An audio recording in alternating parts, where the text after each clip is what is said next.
안녕하십니까. 저는 서울대학교 의과대학 열대의학 교실에서 박사과정을 하고 있는 진한나라고 합니다. 저는 많은 사람들의 건강할 권리를 지켜주는 의사가 되는 것을 목표로 하고 있는데요. 그 중에서도 특히 이제 빈곤 국가에 소외된 사람들의 건강에 관심을 많이 갖고 있습니다. 그래서 저는 의과대학을 졸업한 뒤에 박사과정에 들어오기 전에는 세계보건기구에서 소외열대질환 컨설턴트로 일하면서 주로 동남아시아 국가의 기생충 질환을 관리하고 퇴치하는 사업에 참여했었습니다.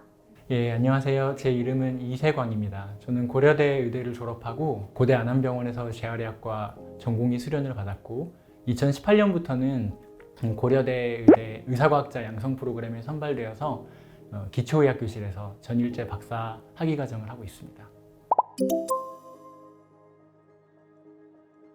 제가 현장에서 일을 하다 보니까 기생충 질환뿐만 아니라 여러 소외열대 질환의 진단법이 굉장히 중요하다는 생각을 하게 되었었는데요. 사실 소외열대 질환은 이미 치료법들이 다 정립되어 있고 많은 선진국들에서는 이미 사라진 질환입니다. 하지만 저소득 국가에는 여전히 존재를 하는 것인데, 예를 들어 굉장히 민감한 진단법 또는 현장에서 사용할 수 있는 편리한 형태의 진단법이 있는 경우에는 똑같은 질환이라고 하더라도 퇴치 사업을 기획하는데 더 체계적으로 준비할 수 있고, 그래서 퇴치 목표를 성공적으로 달성하는 경우들이 많이 있었습니다. 하지만 이제 소외열대 질환은 이름처럼 많은 연구 주제에서도 소외가 되어 있고 연구 지원도 적고 이 분야를 연구하는 연구자들도 적기 때문에 진단법의 개발이 굉장히 더딘 상태입니다.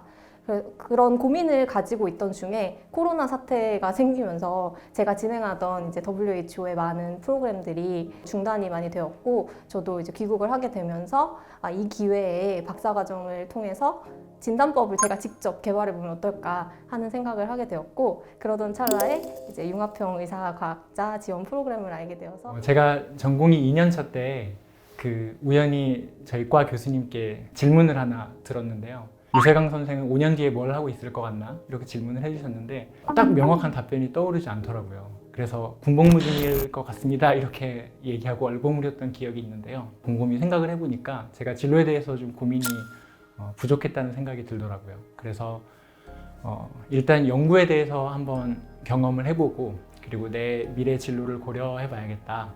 그런 생각이 들어서 재활의학과에서 석사학위 과정을 시작을 했습니다. 저는 재활의학 분야 중에 뇌질환 재활에 대해서 연구를 하게 되었는데요. 전공이 4년차 때 이제 고려대에서 의사과학자 양성 프로그램을 한다는 이제 소식을 듣고 내용들을 봤는데 상당히 많은 지원을 해주는 게 일단 눈에 들어왔고, 무엇보다 기초의학을 이제 할 수 있을 것이냐에 대한 고민들이 그 당시에 들었는데, 재활의학 분야에서 제가 경험했던 많은 진료 경험이나 이런 것들이 기초의학의 그런 연구 성과가 기반이 되어서 다 이루어진 거라는 것을 알게 됐어요. 그래서 기초의학 분야에서의 전문성을 내가 갖추게 되면 아마도 재활의학 분야의 발전에도 도움이 되고 또 전체 의학의 발전에도 분명히 도움이 될 수 있을 것이라는 생각이 들어서 이 과정에 들어오게 됐습니다. 오전, 오후 이렇게 저는 3시간 단위로 끊어서 일을 하는 편이고요. 그래서 8시부터 11시까지 주로 아침에 실험을 먼저 하고 11시 반쯤에 점심을 간단하게 먹고 또 12시부터 3시까지 그 오전 실험 결과를 정리하기도 하고 필요하면 보충 실험을 하기도 합니다. 그 경우에 따라서는 이제 발표 자료를 준비하기도 하고 저널 미팅 그리고 랩 미팅 이런 것들도 준비를 하고 오후 3시부터 또 6시까지 내일 실험을 계획하고 또 필요한 공부들을 하고 있습니다. 5년 차면 이제 학위 과정을 어느 정도 마무리하는 시점인데요. 기본적으로 이전에 했던 연구들을 정리하는 그런 타임들이 있고, 또 지금 진행하고 있는 연구들에 대해서 또 실험을 이제 하면서 결과를 얻는 그런 과정들이 있습니다. 이게 매일매일 정해진 일과를 하는 것은 아니고요. 아무래도 전일제 대학원생이다 보니까 제가 나름대로 실험 계획, 실험한 것들에 대한 결과를 분석하는 시간, 또 분석한 결과를 가지고 논문화하는 시간, 이렇게 제 나름대로 시간표를 정해서 그렇게 하루 일과를 구성해서 또 연구를 하고 있습니다. 사실 어렸을 때 과학을 좋아하는 친구들이면 한 번쯤 과학자가 되는 걸 꿈꿔봤을 것 같고 저도 그랬는데요.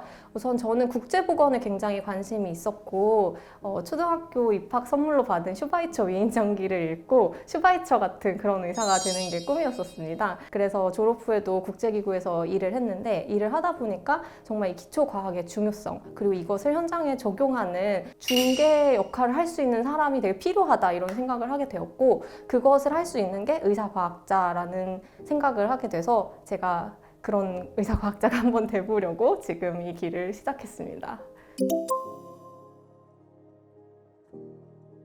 기초연구를 하기 전에는 제가 이제 기초연구의 적성이 맞는지 안 맞는지를 잘 알지 못했는데요. 막상 와서 경험을 해보니까 처음에는 의사가 진료를 해야지 어떤 그런 면에 대해서만 저를 규정했던 것 같은데 생각보다 환자를 보지 않고 기초 연구에만 집중하는 시간도 상당히 만족스럽고 기초 연구에서의 필요한 그런 적성이 무엇인지에 대해서도 많이 생각해 볼 수 있는 기회가 됐어요. 그런데 제가 생각하는 기초의학 분야에서의 중요한 적성은 이 A부터 Z까지 내가 실험을 설계하고 수행하는 과정에서 무너지는 일이 정말 많거든요. 그런 실패의 순간에서 그것을 극복할 수 있는 능력, 문제를 인식하고 해결할 수 있는 그런 능력, 그런 것들이 아마 기초의학을 연구를 수행하는 데 있어서 꽤 중요한 부분이라고 생각이 듭니다. 의사과학자 양성 프로그램을 통해서 융합 연구에 대한 경험을 갖추고 나서는 다시 병원에 돌아갔을 때 진료를 하면서 기초 연구에 필요한 아이디어를 적극적으로 얻을 수 있고 또 반대로 기초 연구를 하면서는 이 기초 연구의 성과가 어떻게 환자들에게 직접적으로 도움을 줄 수 있을지를 좀 치열하게 고민할 수 있는 그런 의사과학자가 되고 싶습니다. 네, 기초교실에 이제 와가지고는 그 임상 재활의학에서 주로 관심 있게 다뤘던 질환이 외상성 뇌손상에 대해서 연구들을 주로 했는데요. 기초교실에서 이제 외상성 뇌손상 동물 모델들을 만들고 또 그 만들어진 동물 모델에서 저희 실험실에서 개발하고 있는 이 염증 완화 물질, 약들에 대한 효과들을 검증하는 일들을 주로 했습니다. 그래서 그런 결과들이 다행히도 이제 여러 학회들에서 인정을 받아서 대한재활의학회에서 우수연재상을 받거나 아니면 아세아 오세아니아 뇌신경재활학회에서 최우수 젊은 연구자상을 수상하는 그런 기쁨도 있었습니다. 우선 박사를 수료하는 데는 2년 정도 필요하고요. 2년 수료를 마친 후에는 논문을 작성해서 졸업 논문이 통과되면 박사 학위를 받게 됩니다. 근데 융합형 의사과학자 프로그램이 4년까지 지원이 되기 때문에 바람이 있다면 그 안에 박사를 따고 싶습니다. 제가 지금 하고 있는 연구는 소외 열대 질환 중에서 주혈흡충증이라는 기생충 질환에 대한 진단법을 개발하고 있는데요. 주혈흡충증은 전 세계적으로 2억 4천만 명 정도의 감염자가 있는 말라리아 다음으로 굉장히 중요한 열대 질환 중에 하나입니다. 그래서 이 질환은 주로 이제 가난하고 낙후되어 있는 열대, 아열대 지방에 만연되어 있고요. 이 대부분 아프리카 지역에 있습니다. 여기 보시는 것처럼 이 어린아이가 굉장히 배가 불러 있는데요. 주혈흡충증 감염은 감염자의 소변이나 대변으로 배출된 충란이 있는 물에 노출되었을 때 감염이 됩니다. 그래서 이렇게 수영을 하거나 물을 기르러 갔다가 물에 노출됐을 때 주혈흡충 유충이 피부를 뚫고 들어오면 감염이 일어나는데 피부를 통해서 들어온 유충은 이제 간이나 방광의 정맥에 살면서 성체로 성장을 합니다. 성체가 된 이후에는 충란을 배출을 하게 되고 이 배출된 충란들이 혈류를 타고 이동을 하다가 간, 비장, 폐, 방광 이런 곳에 조직이 박히게 되고요. 그런 걸로 인해서 여러 가지 병변이 나타나게 되는데 간이 커지는 간비대 또는 간경화증, 그다음에 방광에서는 혈류를 만들기도 하고 심하게는 방광암을 일으키기도 합니다.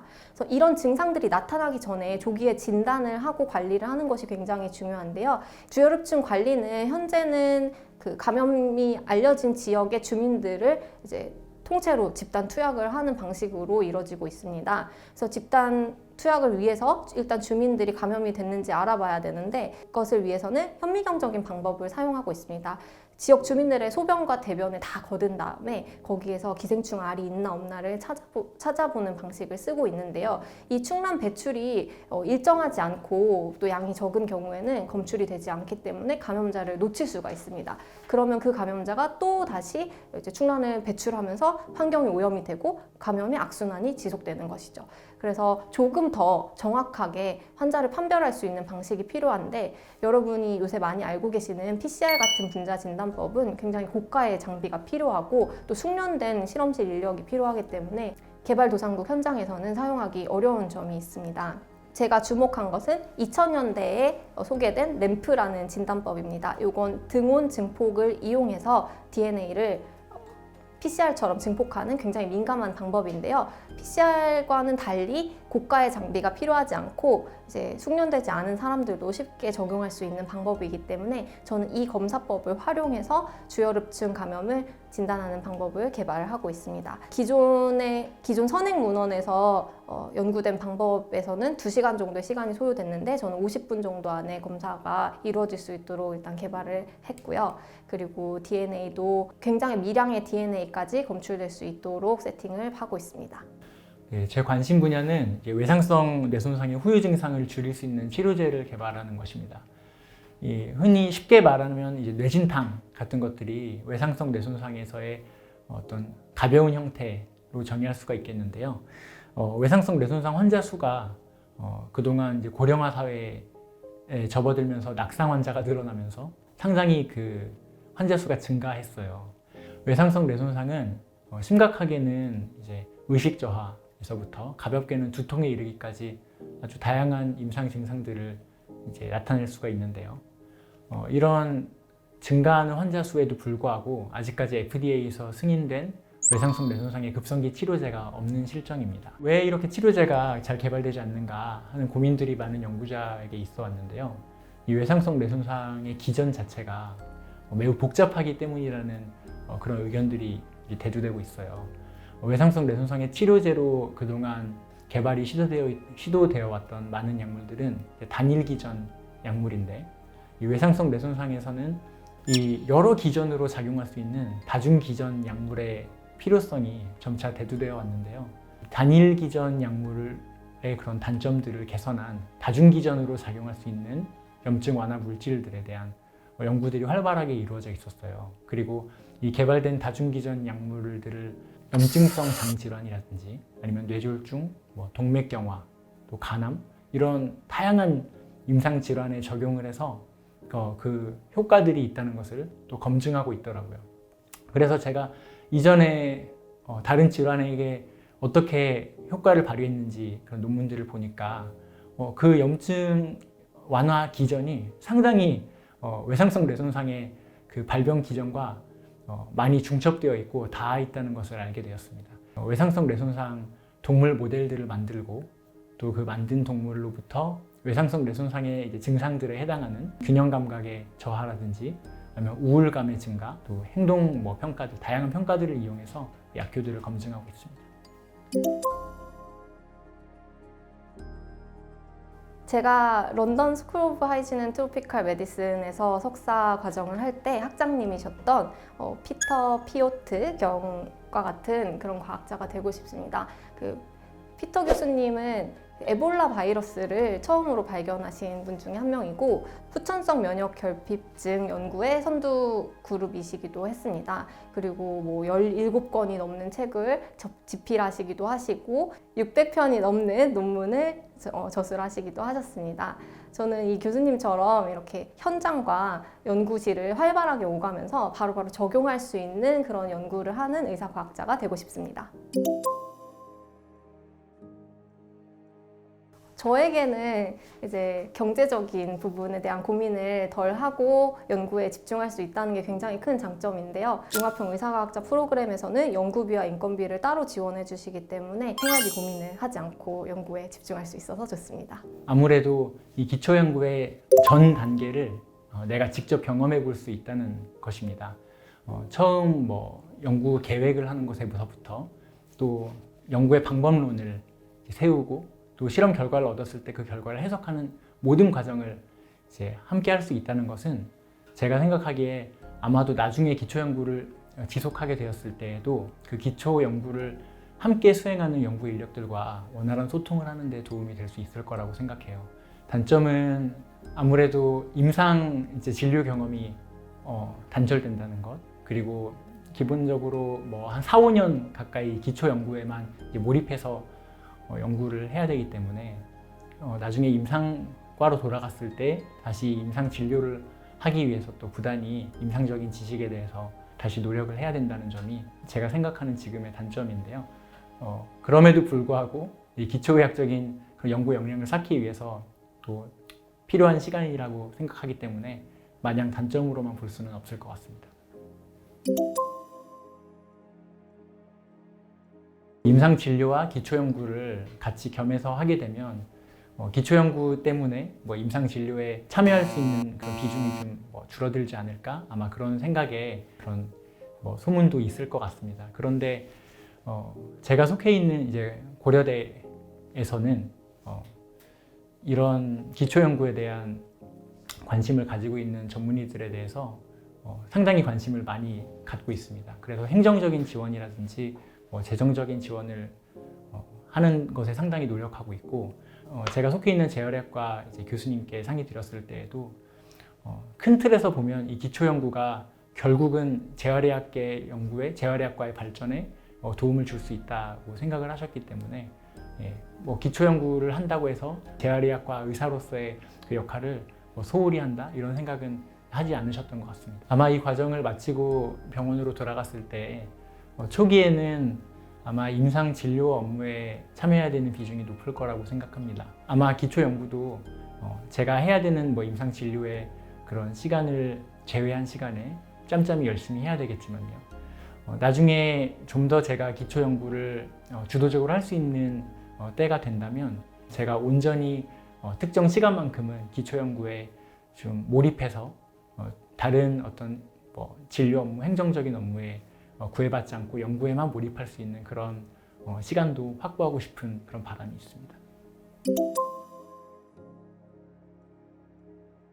우선 국내에 열대 질환 환자분들이 많지는 않아서 지금 저희 교실에서 진료를 병행하고 계시는 교수님 같은 경우에는 일주일에 한 차례 이제 진료 세션을 열으셔가지고 해외에서 온 감염 사례라든지 해외 여행 이후에 걸린 분들, 해외 이주민들 이런 경우에서 진료를 하고 또 검체도 가지고 또 연구도 진행을 하고 계세요. 아직은 이제 환자가 적지만 저희 남북 교류가 어느 시점에 활발해진다면 분명 북한에는 기생충 질환을 포함해서 열대 질환들이 많이 있기 때문에 임상 진료의 빈도가 늘어나지 않을까 생각하고 있어서 아직은 임상 열대의학 전문의 과정은 없는데 미국이나 영국에 임상 열대의학 자격증 취득을 하려고 계획하고 있습니다. 계룡의라는 단어 들어보신 적 있으신가요? 개천에서 용난 의사라는 말인데 제가 그런 케이스인데 저 같은 경우에 있으신 분들은 돈을 열심히 벌어야 돼서 기초 연구를 하고 싶은 마음이 있는데도 고민이 되실 수 있을 거예요. 그런 분들에게 정말 꼭 필요한 프로그램이라고 생각을 해서 그런 상황이라고 하면 더 주저없이 이 프로그램 지원해 보셨으면 좋겠고, 다만 한 가지는 본인이 연구하고 싶은 주제가 분명하게 있어야 합니다. 왜냐하면 이 지원할 때 굉장히 아주 구체적인 연구 계획과 예산 계획을 제출을 해야 되거든요. 그래서 지원하시기 전에 지도 교수님과 충분히 상담을 하시고 심도 있게 준비를 해서 지원을 하시면 좋을 것 같습니다. 그리고 저는 석사를 공중보건학을 전공을 했기 때문에 이제 실험 기법과 관련된 그런 경험이 없었습니다. 그래서 만약 저랑 비슷한 상황이시라면 이 프로그램을 시작하기 전에 한 6개월 정도라도 지도 교수님의 연구실에 가서 기본적인 실험 기법들을 먼저 익히고 이 프로그램을 시작하시면 더 수월하게 연구를 진행하실 것 같습니다. 네, 저는 이제 임상 전공의 과정을 마친 후에 기초의학교실로 들어온 케이스이기 때문에 아마도 같은 이제 선택을 고민하는 후배 의사들께 말씀드릴 수 있을 것 같습니다. 제가 생각하기에 이 과정을 선택하는 데 가장 중요한 것은 강한 의지라는 생각이 들어요. 연구자가 되겠다는 결심이 이제 확고히 서지 않은 상태에서 이 과정에 들어왔을 때 상당히 마음이 흔들릴 수 있다고 생각합니다. 특히 함께 전공의 과정을 마쳤던 동기들이 뭐 임상 필드에 나가서 또 제 역할들을 하는 것을 보면서 비교가 될 수도 있고요. 스스로 좀 괜히 이 길을 선택했나 하고 후회가 되는 순간들도 올 수 있을 것이라고 생각합니다. 그래서 아주 솔직하게 이 과정을 선택하기 위해서 반드시 고려해야 될 것이 있다는 것을 이제 하나 정해야 된다면 임상과에 속해 있는 교수님들께 충분히 상의를 드려야 된다는 점을 강조하고 싶습니다. 그래서 임상과에서도 이 기초 역량을 갖춘 사람을 과의 발전을 위해서 필요로 하는지 교수님들과 잘 상의해 보시고 또 무엇보다 가족들이 반대하지 않는 선택을 하는 것도 중요한 것 같습니다. 아무리 기초연구를 좋아한다고 해도 정말 가족들이 반대하는데 선택하는 것은 또 이 기초연구 수행하면서도 고민이 될 수 있는 여지가 생기기 때문에 그런 부분들만 해결이 된다면 자신 있게 이 과정에 들어와서 기초연구 역량을 쌓는 것에 도전해 봄직하다고 그렇게 생각합니다.